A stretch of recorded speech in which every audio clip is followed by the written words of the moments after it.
Quiet, please.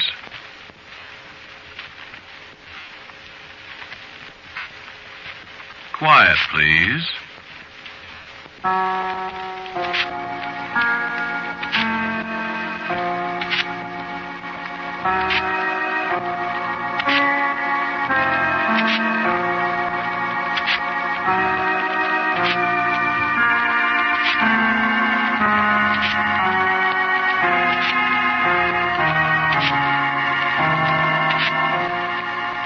The Mutual Broadcasting System presents Quiet Please, which is written and directed by Willis Cooper and which features Ernest Chappell.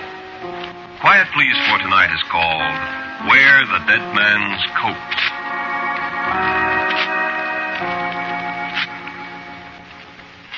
Let me see. Yesterday, that's 1 day. The day before, that's 2. The day before that, that's 3. 3 days. It's 3 days, all right. And Doc was right. So that fixes me. You think it don't? Well, listen. You wouldn't know Kidneyfoot Cassidy, would you? Yeah, of course you wouldn't. You might have seen him if you was ever walking along Canal Street around 6 in the evening in the summertime, or if you was down near Wabash and Van Buren under the L of a winter afternoon.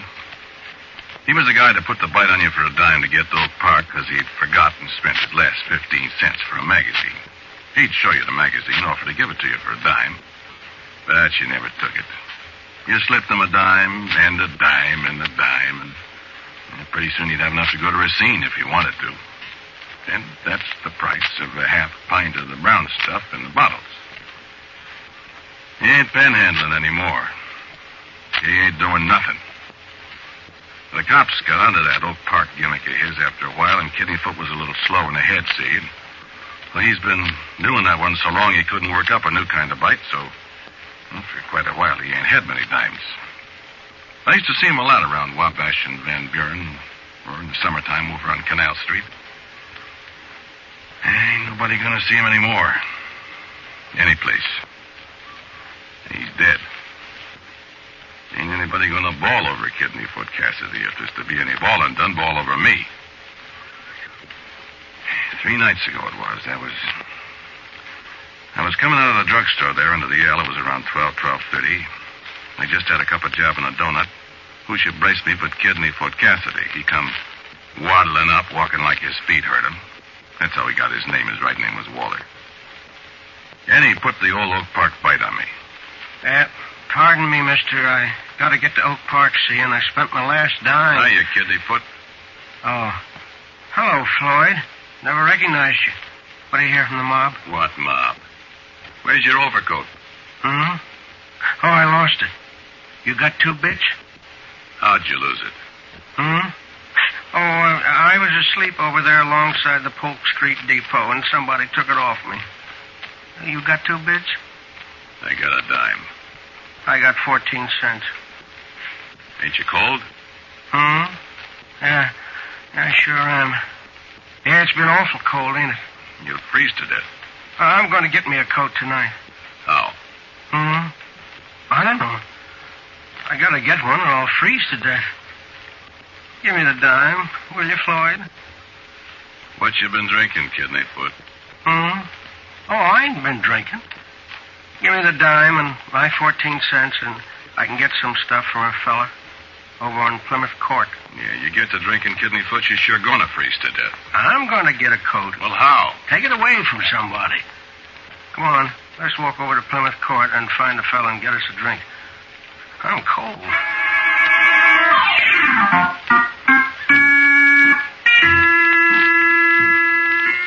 There was a time when I first come to Chicago.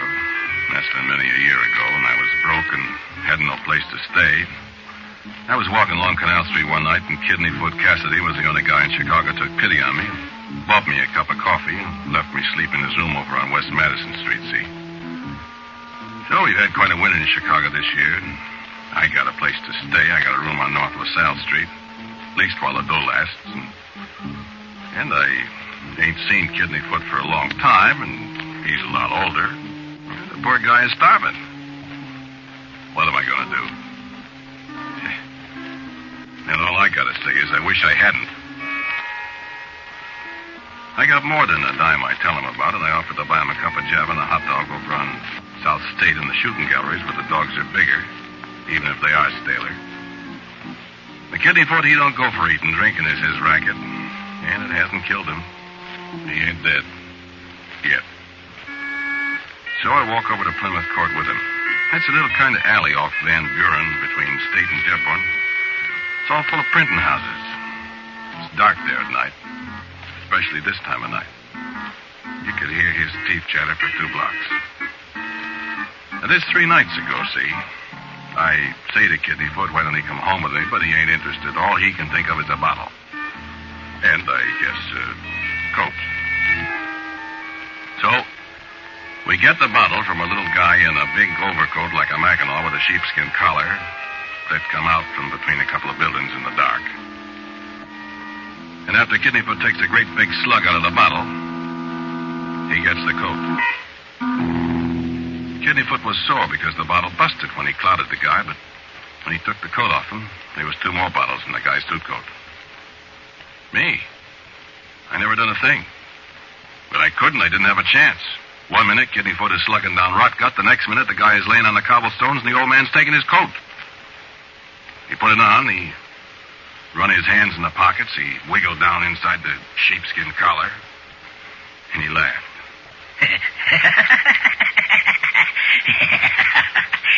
Hey, I'm warm, Floyd.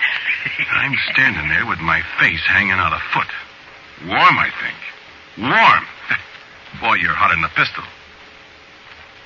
You know, that's the thing. This little guy, you never think he never heard a flea, and he takes this fella like that. I don't need to ask, is he dead? I'm so surprised I can't move. I just popped my eyes. Oh, Kidneyfoot, he giggles again. How you like it, Floyd, huh? And I just say, gig, gig, gig. Then Kidneyfoot, he takes another drink of the stuff, and he grabs me by the arm. Come on, Floyd. Let's go. Go? Go where? Up to your place. Now, listen. You're going to put me up for a couple of days, kid, ain't you? Well, but I... Kid, look, I just knocked the guy off. I'm hot, kid. Are you my friend or ain't you? Listen, Kidneyfoot, Who was it staked you when you was a punk right here in town without a nickel, huh? Who was it? Well, it was you, Kidneyfoot, but And I'm if not... it comes to that, kid, why, you was right here with me when the guy was knocked off. You know, them cops is awful good persuaders. Ah, looky here. I might get all mixed up, see, and put the finger on you. Not meaning to, you see, but, see? Well, I never done a thing. You know I never. Yeah, but how long you think them tough guys down at the Bureau will believe that, Floyd? Come on. Leave us go home.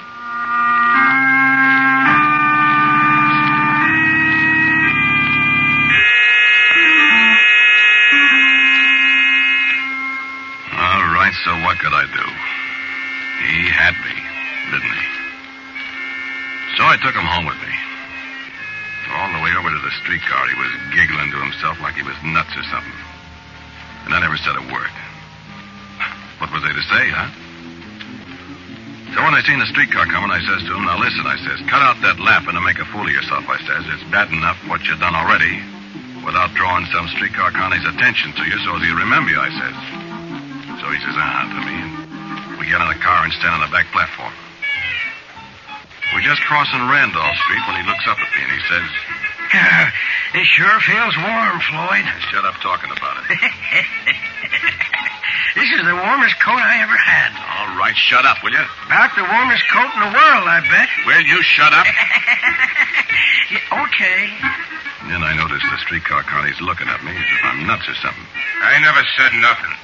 What? I said I didn't say anything. Well, so what? So don't tell me to shut up, Billy. I wasn't talking to you. Well, don't get heavy with me, Billy. If you knew how stupid you look standing there talking to yourself. I wasn't talking to myself. Okay, so I'm nuts. Lake Street next. Well, I say to myself, the guy must be nuts. Here is Kidneyfoot standing right alongside of me, grinning like a chassis cap, wiggling his neck around inside that fuzzy collar. Can't the guy see? And we was all the way to Division Street where we get off when I remember the connie only took 1 fare from me. We're walking up Division Street towards LaSalle, Kidneyfoot bobbing along the side of me. He's kind of chuckling again down inside his collar. And I put it to him. What was with that there streetcar jockey, Kidneyfoot? How? He didn't see you. Didn't he? He acted like he didn't. Besides, I never paid him no fare for you. And he never asked me. Funny, huh? I don't get it. Well, I ain't very anxious to be seen by nobody. Yeah. Listen, Kidneyfoot. What? Look, you know me. I ain't no angel. I should say not, kid. Well, what I mean, listen. Huh? I don't like this deal one little bit. I won't stay long, Floyd. Well, what I mean, I can't stand no manslaughter rap, see? Oh, me neither, Floyd. One more rap and I'm in Joliet from now on. Me too. Now, look at Kidneyfoot. Don't be tough on me. I won't be no tougher than I have to, Floyd. Well, I mean... I know what you mean, kid. It's the same difference with me, see? I don't want that Joliet department either. Well, So I figured like this. The only out I got is for you to stash me away for a while, see? I got nothing against you, kid, but this here is the only out I got, see? Yeah, I know. So you better play ball, see? Or else. Yeah. Well... Sure, take it easy, kid. Nobody's going to see me. Nobody's going to put a finger on me. I ain't gonna put the finger on you, Kidneyfoot. Nobody ain't. Especially you. Because if you do... This where you live? Yeah. I keep quiet if Miss Freiberg sees you. Who's that, the landlady? Yeah. If she sees you, throw the both of us out. She won't see me. Yeah, don't leave her. The streetcar Connie didn't see me, did he? Well, but... Man, you cut that out. Did she... Well, what are you laughing at, anyhow? I just thought of something funny. What? And I'll tell you when we get in the room. Is it warm up there? Yeah, it's all right. Tell me what. Something my old lady told me once. Come on, open the door. Yeah, keep quiet. Now, don't make any noise. Up the stairs. Go ahead. You don't have to worry, Floyd. Nobody'll see you. Cut it out. Come on in, quick. Okay. Say, this is fine, Floyd. Yeah, go to bed and shut up. Where you going to sleep? I ain't sleepy. What you need is a slug of stuff. Then you'll sleep. No, I don't want none. Take off that coat and go to bed. Oh, no. No, I don't want to take it off. I like it. Suit yourself. Only don't make any noise. Don't you want a drink? No. Well, I do. Oh. Better have a snort. Put you to sleep. Well, I'll have a little. Sure. Jeez. What was you going to tell me? Huh? What you was laughing about? Oh. Yeah. This here bed ain't so bad. Yeah, it's all right. Better where I've been sleeping.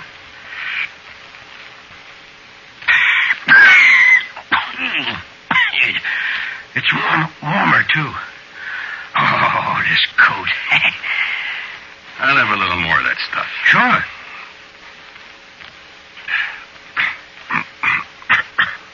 Fine stuff, huh? Yeah. What was you laughing at? Oh. Nix, be quiet. Oh, I have to laugh. You know, my old lady told me once when I was a kid. Keep it down. Yeah, there was an old saying. There was an old saying. Let me see now. Wear the dead man's coat, none will take note. See? What's so funny about that? Well, I got on the dead guy's coat. Nobody takes note. Ah, you're drunk. Oh, no, I'm not. Give me another slug. Yeah, sure.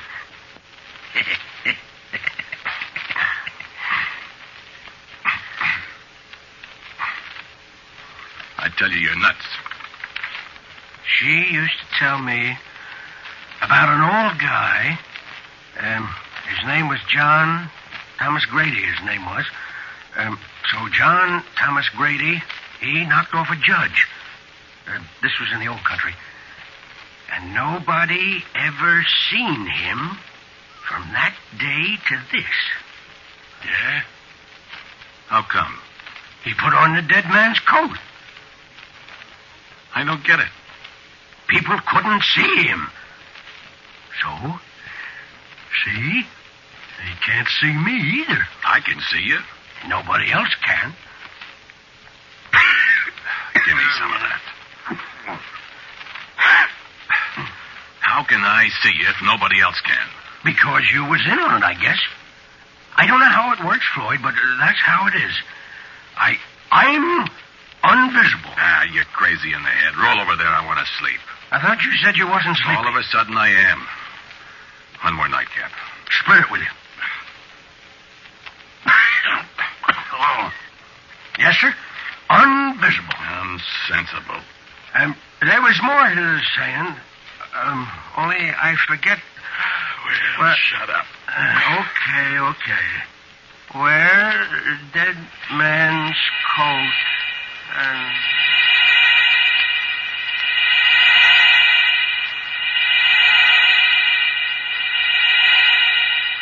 I woke up and I was freezing to death. Cassidy, he was all right. He was bundled up in that coat, snoozing away as peaceful as if he had nothing on his conscience. I guess he didn't. Didn't have a conscience, I mean. My head was banging like a boiler factory. That there two-bit whiskey jars your teeth loose if you ain't used to it like Kidneyfoot Cassidy was. Yeah. I sat there on the edge of the bed and I thought. The more I thought, the worse it got. I was stuck. He had me. If I beeped, he put the mark on me, and where he went, I'd go too.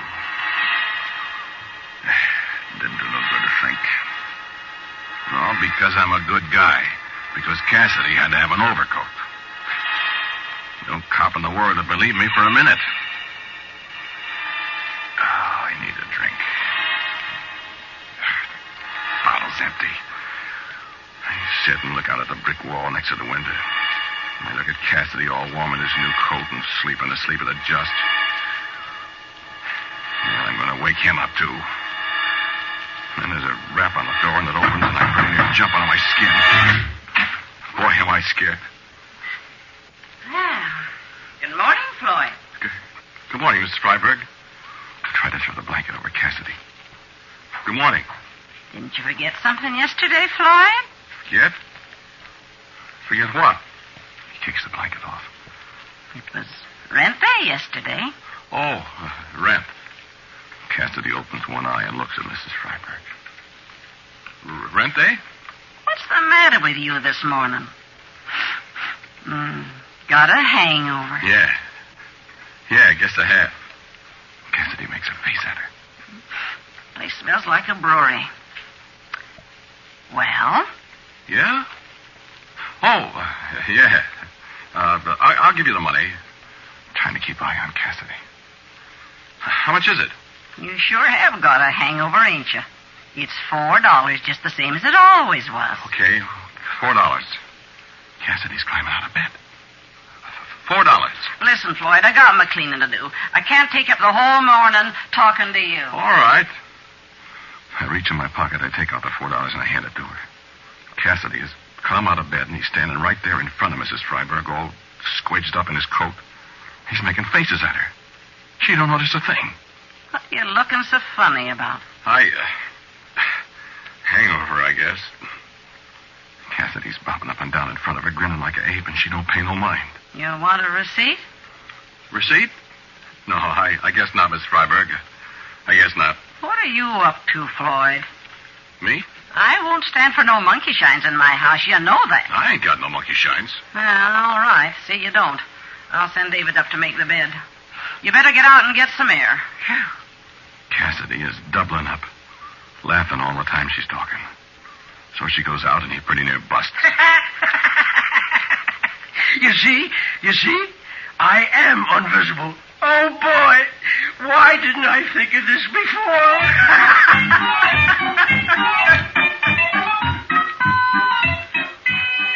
Well, what you gonna think? He was right there. He done everything but pinch the old lady, and she never seen him. Did you ever hear that before, getting invisible wearing the coat of a guy you killed? Yeah, I never did either. But, boy, it's no kidding. Sure. Him and me went out right past the houseboy David. He speaks to me. Don't give Kidneyfoot a tumble. We walk down the street, and Kidneyfoot deliberately walks right into a guy, and the guy begs my pardon.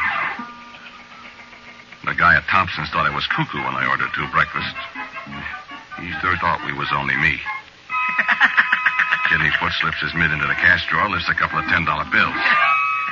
He snatches a handful of nickels and dimes from a newsstand. It's just like everybody but me was blind to him. And then we're back at the house and we read the newspapers he pinched. There's the item about the fella that got killed. Mystery. And the old chills begin to crawl up my spine when it says the cops have got a clue. Yeah, maybe they have, maybe they haven't, but there was 2 of us there. There's only one of us that anybody can see. It's me. All the time, Cassidy's sitting there wrapped up in that coat, that dead man's coat. I say to him finally, Cassidy, will you take that coat off? Floyd, I can't take it off. Why not? I tried it. It won't come off. Stop it. Unbutton it and take it off. Floyd, I tell you, I can't take it off. Are you kidding? I'm not kidding. The buttons won't unbutton. I gotta keep on wearing it. Hey, let me try. By gosh, I can't get it unfastened. I know you can't, Floyd. I remember the rest of the saying. What saying? About the dead man's coat. It's something about how you're dead when you take it off.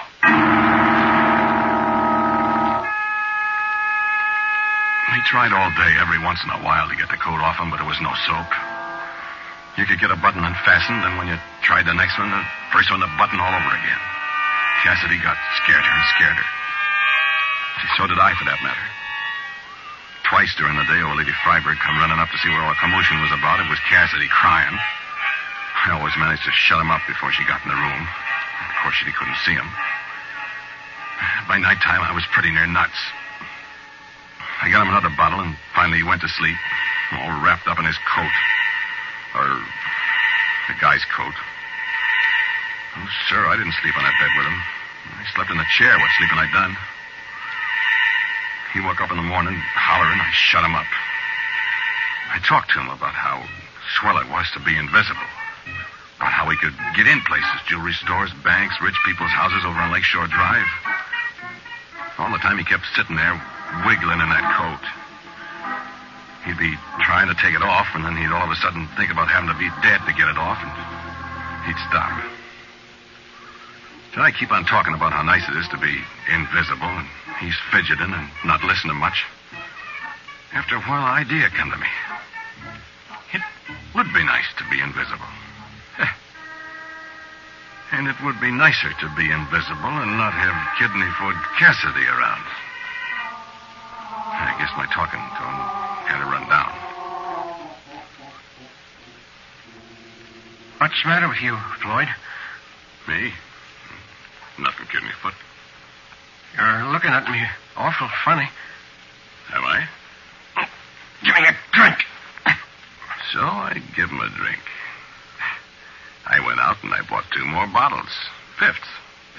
Money was going to be plentiful pretty soon, see? He passed out.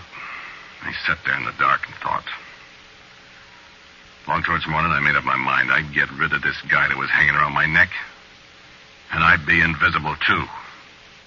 Man, think about that yourself sometime. The things a guy could do if you can't see him. So it was 7 o'clock in the morning when I went over to the bureau and got out my Georgia boxing glove. You know what a Georgia boxing glove is? Switchblade knife. Blade about an inch longer than the palm of your hand is wide. Kidneyfoot was snoring kind of quiet. I went over to bed. I give him the Georgia boxing glove for a present. The coat come off easy. I put it on, buttoned it up, And I went out for a walk.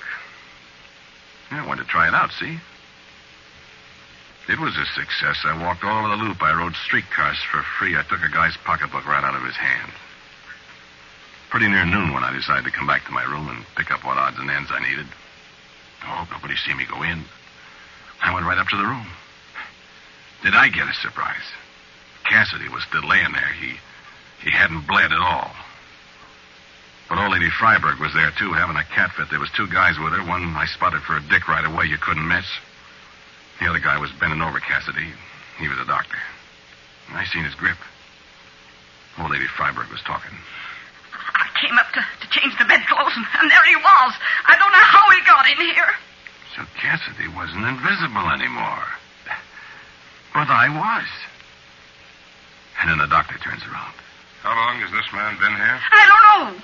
He wasn't here yesterday. That's funny. Funny? How's it funny? Well, it's funny because this man's been dead for 3 days. 3 days? 3 days? Well, I just killed him this morning. No, ma'am, I'm sure. He's been dead for 3 days at least. 3 days? It was 3 days ago. He put on a dead man's coat. He's been... And I got the coat on now. And... I can't get it off.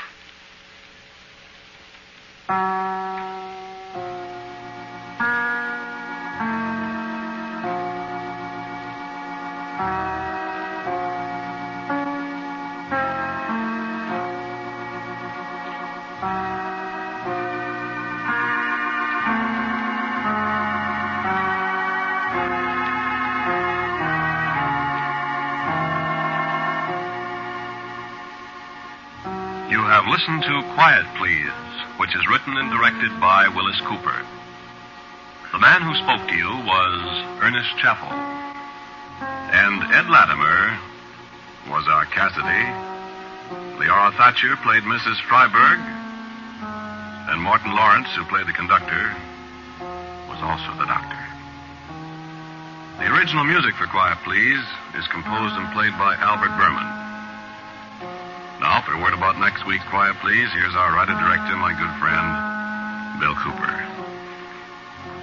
The story I've got for you next week I call Sketch for a Screenplay. It's about a man and a woman in an airplane in Hollywood, and a number of other things. By the way, friends, Mr. Cooper and I have been wanting this chance for many, many weeks to ask you what you think of our broadcasts. We'd very much appreciate a short line from you as to how you're enjoying Quiet Please. Just a brief note. Now, until next week, I am quietly yours, Ernest Chappell.